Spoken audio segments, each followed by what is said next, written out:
And I asked you as part of the discussion in the take-home exercise to try to highlight features of that model that fall into each of the three categories, namely endogenous, exogenous, and ignored factors associated with the model. And I was hoping that someone here might be able to sort of describe what you believe some of the important features are of the model as far as the division into those three categories. Can you give me something from that model which is endogenous? Yes? The number of people that come by via walking. Okay, so the number of people that come in via walking. Now, we have to be thoughtful about that. Is that represented in the model? No. Are there people that come in via walking in the model? Yeah. There are. There most certainly are people who walk in, right? How do those people come into the model? Are they coming in from a population that's explicitly represented? Do we have a representation of people out there in the population? No. So from where do they come in? Well, they kind of just materialize into the model and sort of walk in. So those individuals are represented in the model as coming in. In fact, they're represented as coming in, if memory serves me, at a certain rate. So let's go take a look at these example models. Okay, so we'll go down and load in the trauma center model. And within the trauma center model, what we'll find is that there's a fairly articulated representation of the workflow of the trauma center. It involves many components, but one of the more important ones is how people get there. And there's two major routes that they get there. What are those? Ambulance and walk-ins. That's right. Now the walk-ins, however, the rate at which they come in, where is that drawn from? Is it drawn from some simulation? What's that? Distribution. Yeah, it's drawn from a distribution. It's drawn from a fixed distribution. So a distribution that's pre-specified, that's not evolving over time, right? So if we were to go to main here, here we have a depiction of the facility and in some of its details. And what we'll notice is that up here on the top here, we have walk-in entries, right? Individuals are coming in here through the top. And here, if one scrolls down within main here, you'll find that there's an entry point for the walk-ins here. And you'll find that this arrivals here is based on a table, okay, a thing called arrival rate table. And if we were to go look that up, what we would find is that specifies a certain rate of arrivals, a certain schedule of people arriving, not as a fixed thing that, exactly 3 will come in this time, 2 at that time, but rather it delineates sort of a rate. It's called a Poisson arrival. So with a certain probability per unit time, maybe it's probability per minute, maybe 1% chance each minute someone will walk in during 3 a.m. to 4 a.m., right? So this arrival rate table, you could go find. Just a pointer on any logic. If you're interested in finding something like that, you can do Control F, or I think Command F on a Mac, and you can say arrival rate table and have it actually search the model for you. This type of component might be familiar from Eclipse, but here we will see, okay, it's associated with the arrivals, as we just saw, and in fact, it's associated with the schedules, okay? So one of the schedules is this table here, and this table here specifies, okay, so it's it's a schedule here, and it says during this time period, this certain rate will apply. Now, that rate is not a probability, it's a probability per unit of time, but roughly speaking, over the course of this hour, there's a 1% chance per minute, I believe, that this will that someone will come in. Okay, so this is a fixed thing, not in terms of the specific numbers, but in terms of the assumptions about it, in terms of the rates. It's not being evolved over time as we simulate, I don't know, traffic conditions out there and, you know, backups of traffic, or the fact that it's adverse weather and people come in and because they slip more on ice and cars and on their feet. It's not changing because we haven't treated people with enough care in the facility and they go out and they come back, you know, still ill or what have you. Rather, it's a fixed thing. So I can understand why this might be interpreted as endogenous. After all, the actual timing of each person is generated. But it is generated from a fixed set of assumptions. So perhaps it's fair to say that the walk-ins are endogenous. The walk-in rate, the rate at which they arrive, is what? Exogenous. It's specified in a fixed way. Fixed not in the sense that it's a constant. Indeed, it varies over time of day, but it's fixed in the sense that it's pre-specified. We're not changing it dynamically during.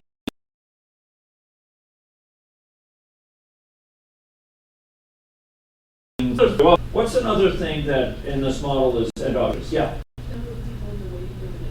Exactly. So if we were to run this model, what we would find is that over time, the number of people who are waiting there in the waiting room will fluctuate. And why does it fluctuate? Why does it change over time?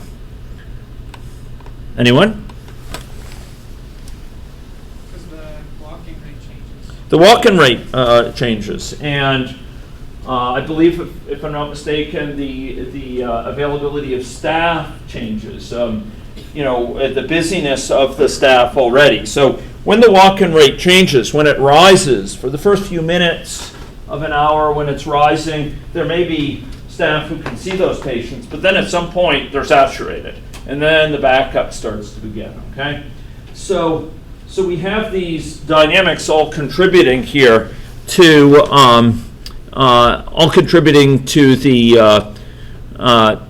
the number of people waiting in this waiting area over there. And I'm going to view this in 2D. Some of you may enjoy it looking in 3D. Incidentally, one of my students, former graduate, one might say a veteran of this class, has these models built for hospitals here in Saskatoon, RUH, for example, and some hospitals in different centers within the province.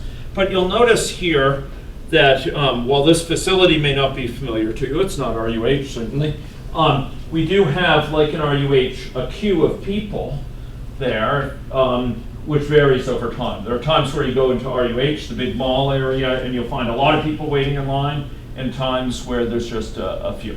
So this is an endogenous quantity. It's calculated over time, and it's based on the vagaries of when people can be seen, their level of severity, whether the x-rays are busy, whether they need emergency care, or this is express care, excuse me. And in short, it depends on a lot of other features calculated by the model. And so it most certainly is endogenous. It's a great example. What's something else that's endogenous here? Utilization of staff. I'm sorry? Utilization of staff. Yeah, utilization of staff is in fact dynamic. That's changing. What fraction of these nurses or doctors or the technicians associated with this equipment, what fraction of the time they are busy versus occupied? That's in fact calculated by this. Utilization of these rooms. In fact, one version of this model shows the numbers associated with these rooms changing in terms of utilization rates. And it's keeping track of that. Another thing that's endogenous here, anyone? Patient length of stay. Great.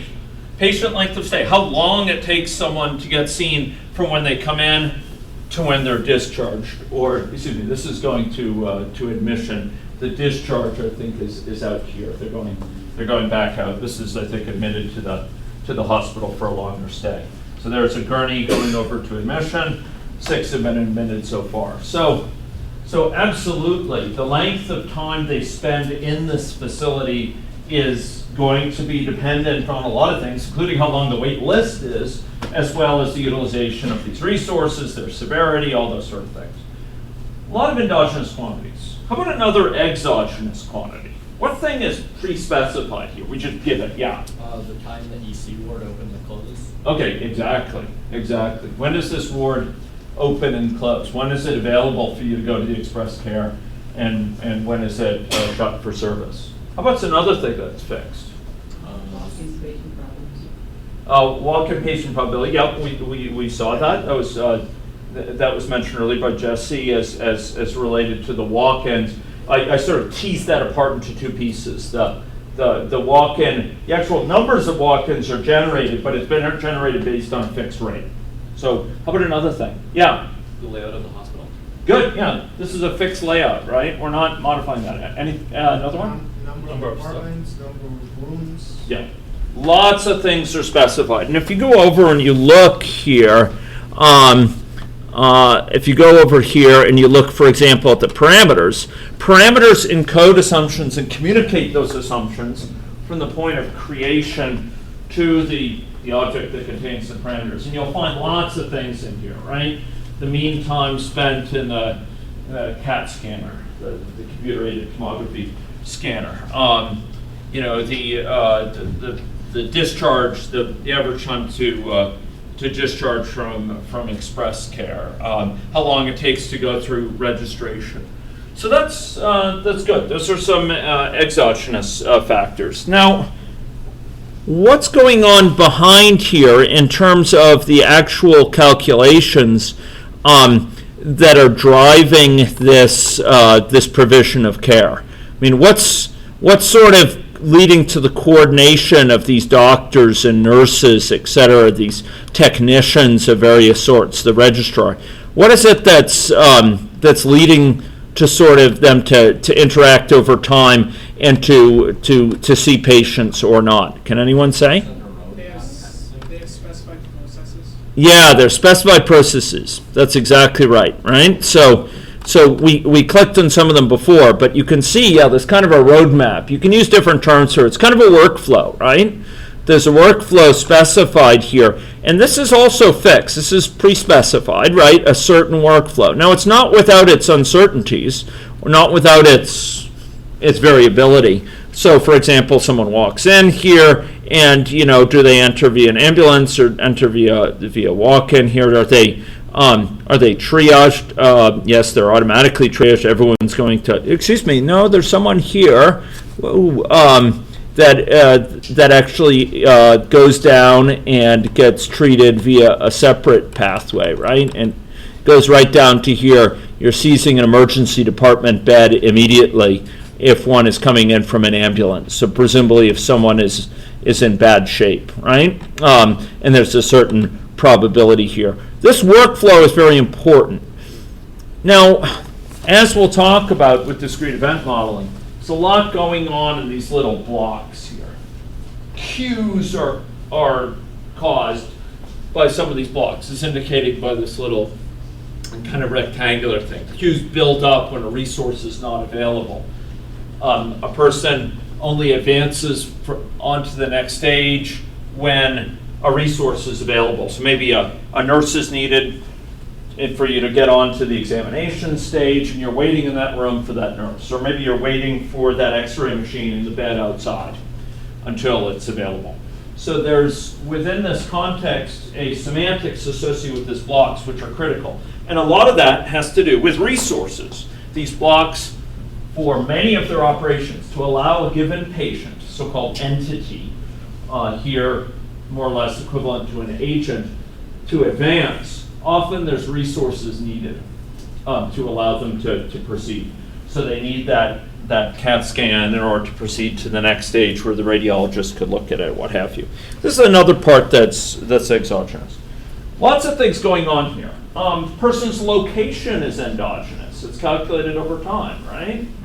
Person's movement around these different facilities. How long it takes for a nurse to go pick up a piece of equipment. That's endogenous. It's depending on the layout, the layout of the facility. And if you were to move things around with this layout, if you were to monkey around, and I'd welcome you to do it. It's one of the benefits of simulation that we can do this sort of thing. But if we were to go back, and I'll reopen this so you can see it here in the canvas. If we were to go back and monkey around with the routing of the flow paths, you'll actually find that you can route people along different directions. You can see these are elements of what's called markup here, these little paths, and it's those paths that those individuals are following. Never mind the fancy 3D visualization and so on. They're actually moving along logical paths delineated by these linkages. And in the model, you can say, hey, have this patient go to this place, go to the X-ray, and it will route them along this set of paths via the nearest path, or the shortest path, to get them over to that place. So the time it takes for them to go to A to B is something that emerges from their speed and the particulars of this path. The path is fixed, but how long it takes a nurse to go get a piece of equipment will depend on what room she's in, etc. Okay, so there's a lot going on here, and these models can be very useful for insights of various sorts we'll talk about soon. Considered by this model, possibly germane, possibly relevant to the situation, but they're not represented. They're left out. Yeah. Gender of a patient, sure. Another thing. Number of people coming in at one time. It assumes there's one person. Yeah. Okay. Good. So it's always assuming there's individual arrivals. That if there's a car accident, you don't get a whole bunch of people brought in the ambulance. A husband-wife pair, for example. What's another thing that's omitted? Yeah. Patients who die. Okay. That's a good question. I'm not sure there is any representation of patient death in this model. It's a good question. I don't remember there as being one, and that may well be an omission. Anything else? Yeah. Congestion of areas in the hospital. Okay. Yeah. So there's no representation that like the waiting room can grow so full that it's unrealistic, that that the patients would, in fact, if it were that crowded, they'd be tripping over each other. They'd have to be stacked up. There's no representation of that. So you can go change the arrival assumptions. You recall that there's this schedule we went to before, and you could yank that up to very high levels, and you will find that you can quickly have an unmanageable number of patients from a physical standpoint, but the model ignores that. So instead of having this, we could just specify a fixed rate, for example. I better not save this model. We can specify a fixed rate, and we would see, in fact, that that we would have a backup of patients. Other thing, yeah. Maintenance time for Maintenance time, so time that the machinery is down. Good. Other things? Yeah. There are like specific illness or injury. Yeah, specific illness types. What sort of illness does this person have that follows them? There's a certain amount of kind of die rolling that goes on as to do they need an X-ray or not. But there's no real category. There's no CTAS category that follows them as to their acuity score, their sort of level of severity, the nature of their illness, the type. This sort of doc is needed to deal with this sort of patient, whereas this other process can only be used for other sorts of patients. So I'm gonna yank this up just to show the arrivals, and we can go and run it, and what we will find is probably an unsustainable level of crowding. So this level of crowding is important. We don't have people going around each other, needing to go around each other while in the corridor or something like that, which might slow you down. right? Slow you down in your movement, etc. Okay, so ladies and gentlemen, we've talked about this sort of model, and I think we've explicated many of the features. The point is, this is a very detailed model, but it omits a lot of things, and it has very simplified representation of others. There's a lot that it does compute for us. There's a lot that's endogenous, but there's a lot that's assumed, fixed in a way that isn't a perfect match to the world, and then there's a lot omitted that for certain interests might be of concern, but for certain types of problems, this may be a perfectly adequate model to capture, say, the average waiting time or the queuing behavior, etc. Look at these patients streaming in. They're streaming in large numbers, and here we go. So here we're getting the unit filling up. It's quickly reaching an unsustainable level from the standpoint of human crowding, but it's not capturing all of that. Now, there's another component to any logic, but if you wanted to build models that would, it's called the pedestrian library, and there people will actually move around each other and avoid each other and try to sort of back up so that they're not too close to each other. It includes what are called social force models.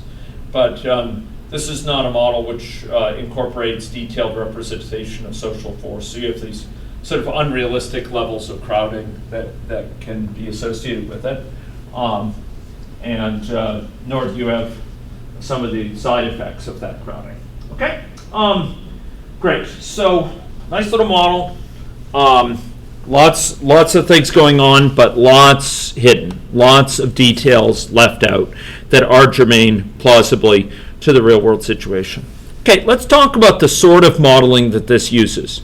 The sort of modeling, ladies and gentlemen, that this employs is a type we haven't talked about yet, but I'm going to talk briefly about, and that's a type called discrete event modeling. Okay. It's actually called, more commonly, discrete event simulation.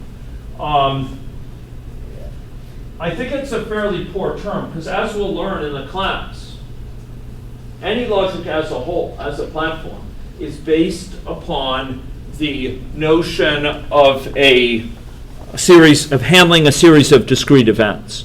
So although this is called discrete event simulation, it kind of, although that's its formal proper name, it risks confusing people who recognize that discrete events can be used in many other sorts of simulation as well. I prefer to think of it as kind of a matter of workflow-based simulation. You have a defined set of processes that are operating, and it proceeds according to some fixed workflow. And a lot of the concerns are about inter-individual interaction. So we had gone through system dynamics last time, agent-based models, and now we're going to go on to this final type, which has to do with discrete event models.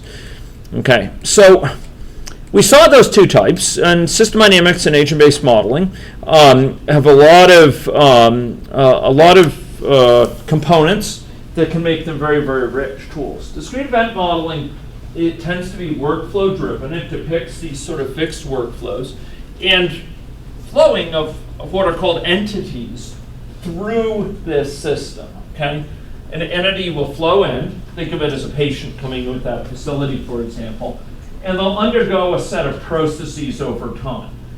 Critically, these processes which they undergo are limited in their ability to process these entities by resources. That's a poor way to say it. Excuse the poor way of expressing it.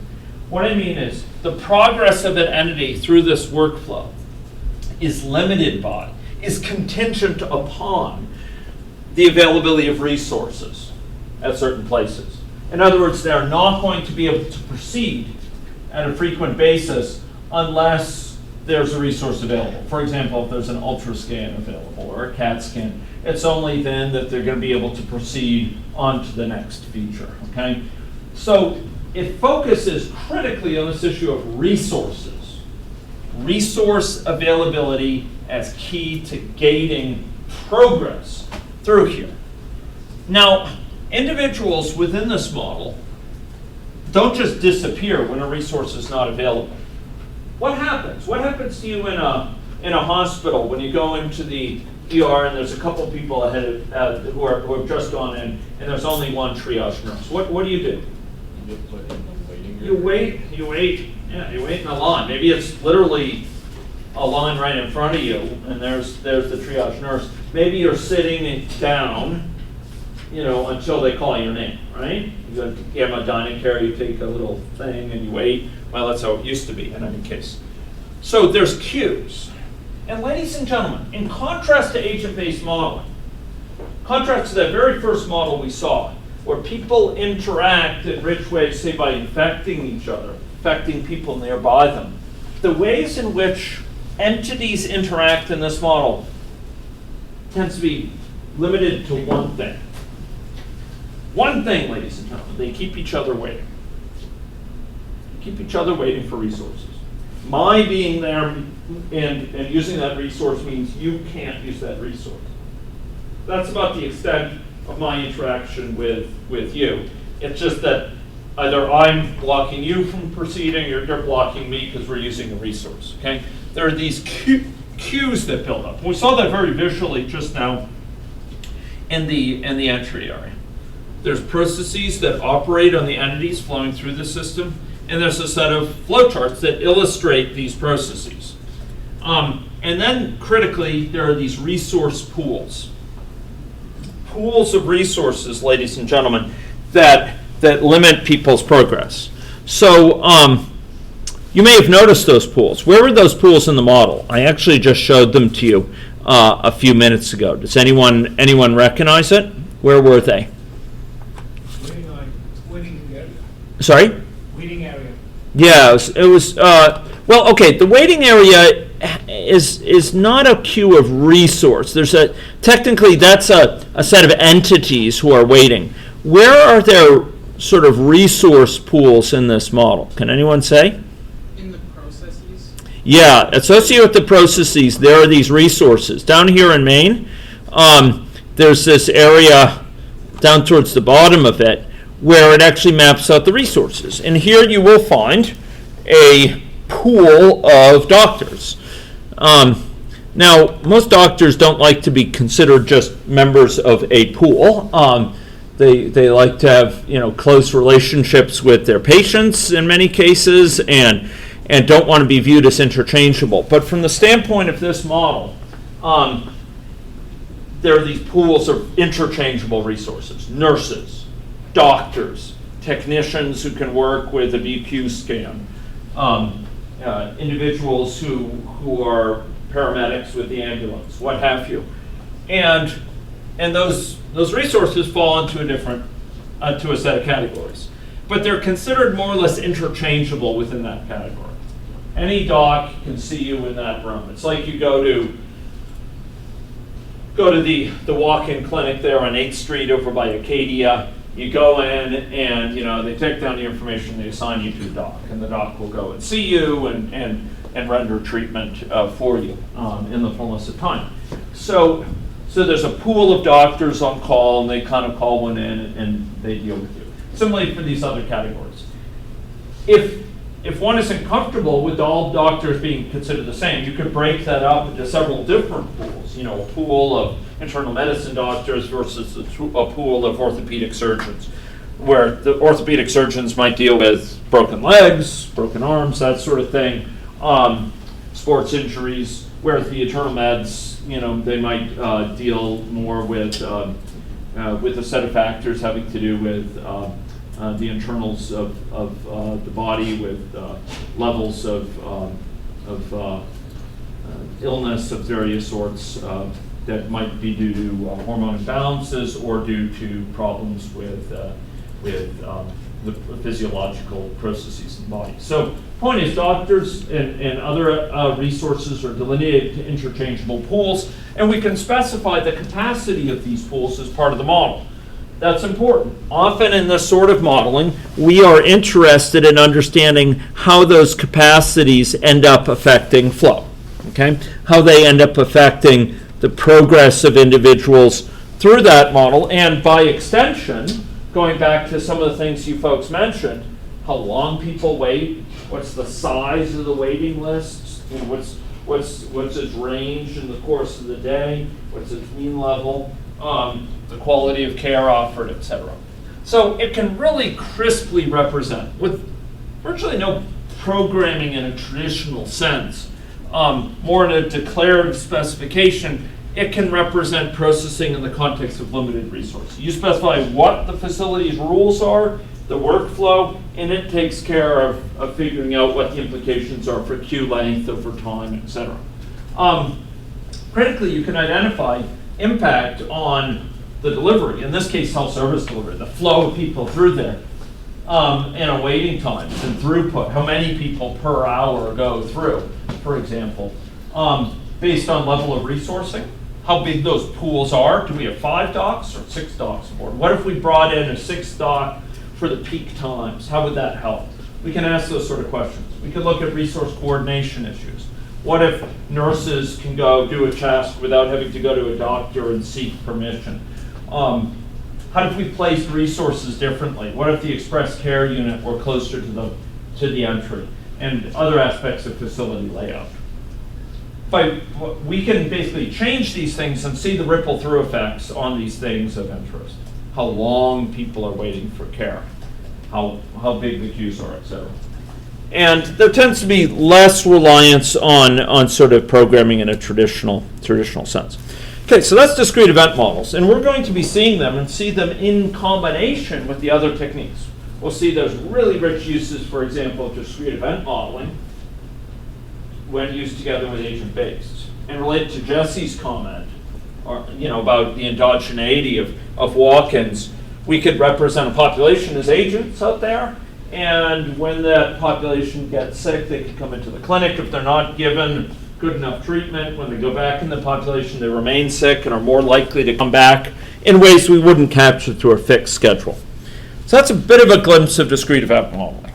Resource focused on workflows and entities that are predominantly passive flow through a workflow are operated upon by processes where those operations depend on that resource availability.